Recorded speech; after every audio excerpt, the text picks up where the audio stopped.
Right, we're going to have a quick look at what is called HDR photography. That's high dynamic range. And that's when you have a lot of very bright and a lot of very dark areas within the same shot.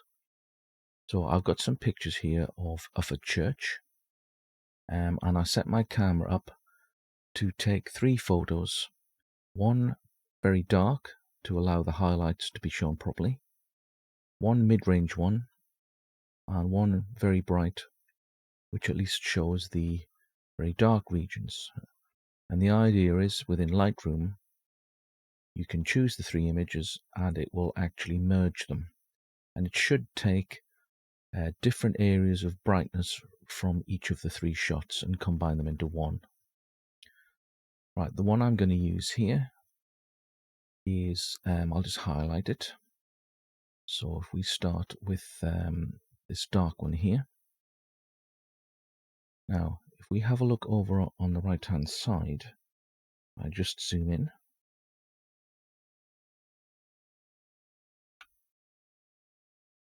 Okay, now down here you'll be able to tell, I just zoom in red, here is what's called the exposure bias value. Now I set my camera so that it took an exposure value which was 2 1/3 EVs, that's exposure values, below what it would normally do if it was just taking one single shot. So I'm going to combine that with a second shot, which I'm going to highlight here. And this second shot that's highlighted over on the left is the sort of standard brightness that it would take if it was just going to take one single shot. I need a third one, which you would probably call overexposed, at least for the windows, and that is shown here. So you should be able to detect 3 frames, if you like, which are slightly brighter, highlighted by myself, and I'm going to select those to be merged by Lightroom. The best way to do that is if you go up to the top left where it says photo, click on that, drop down menu comes out, and then you have an option called photo merge, and one of them is HDR. So I'm going to select that, and now Lightroom will go to a different window, as you can see, and it will start making what it calls a preview. Now I took the shots handheld, but I had to keep the camera as still as I could. So a certain amount of de-ghosting might occur. And if you look at on the top right hand side, I've selected the de-ghost amount as low. And the top option, which I do have clicked, called auto align, that will mean that if I moved slightly, it will try its best to align the 3 images.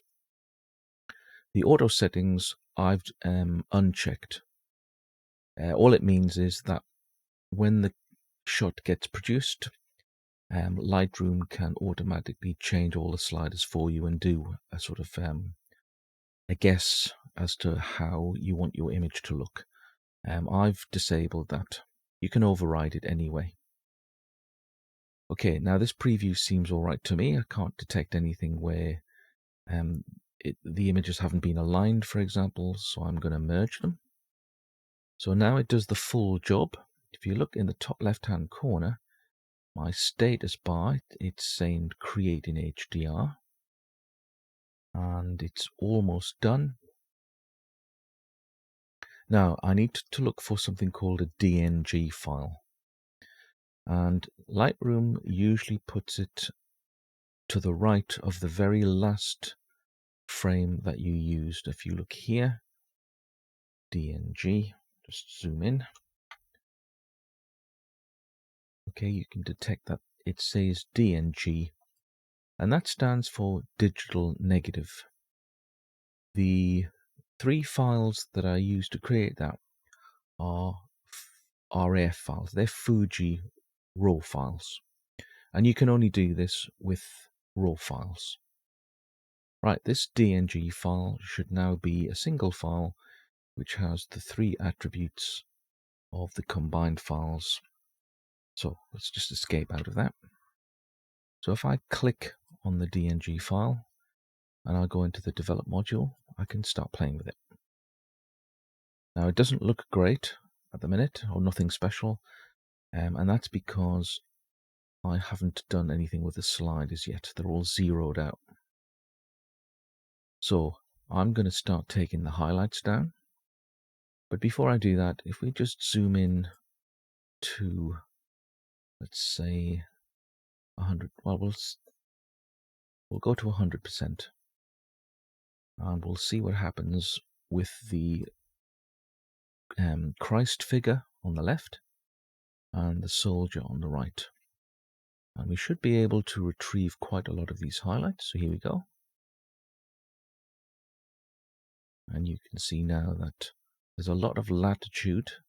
Now I don't want to make them too dull like that, because the whole point of stained glass windows is the light comes through the back.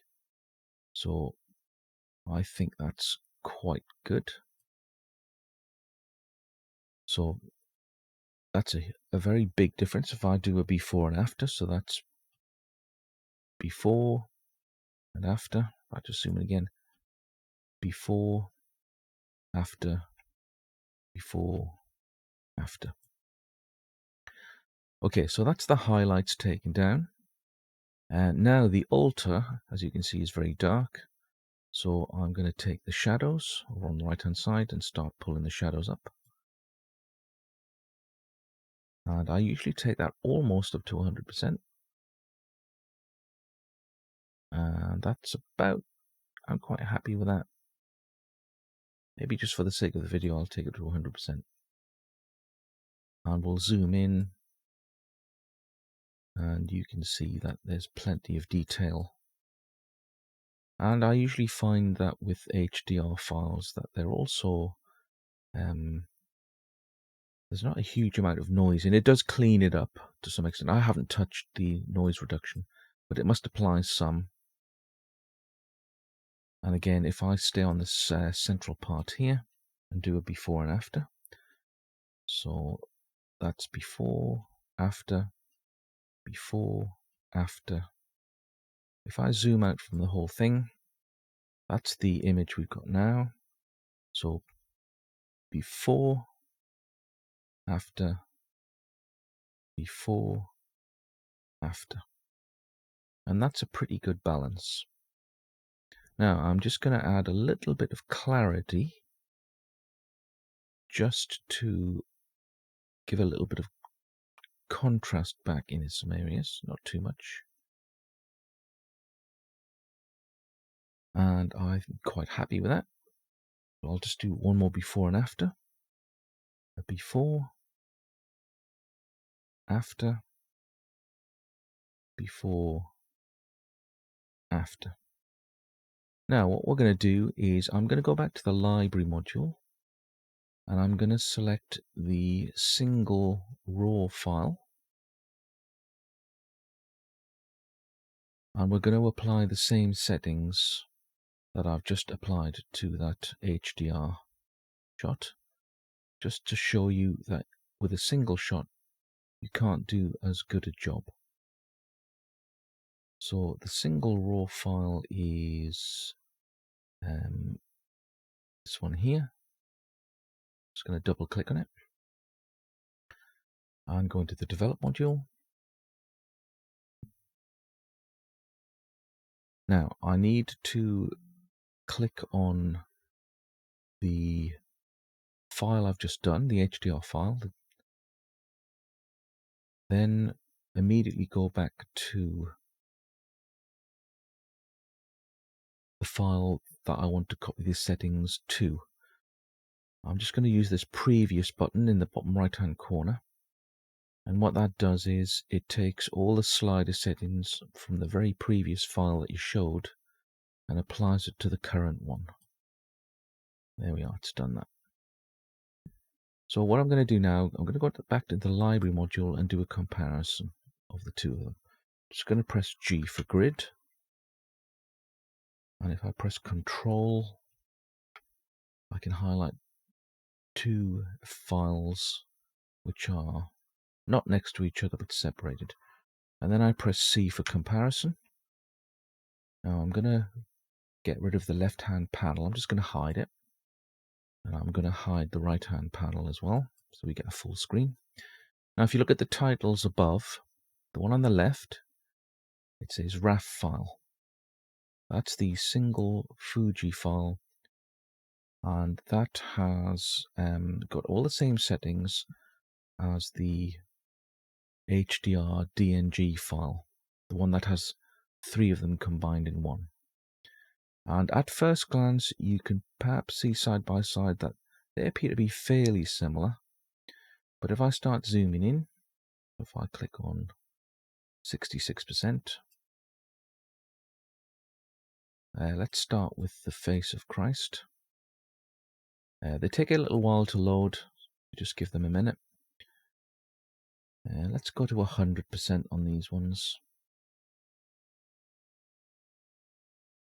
Right, you can see that even with all of the highlights taken down, the left-hand one, the single RAW file, was unable to bring back any of the details in the cross or the faces of the figures.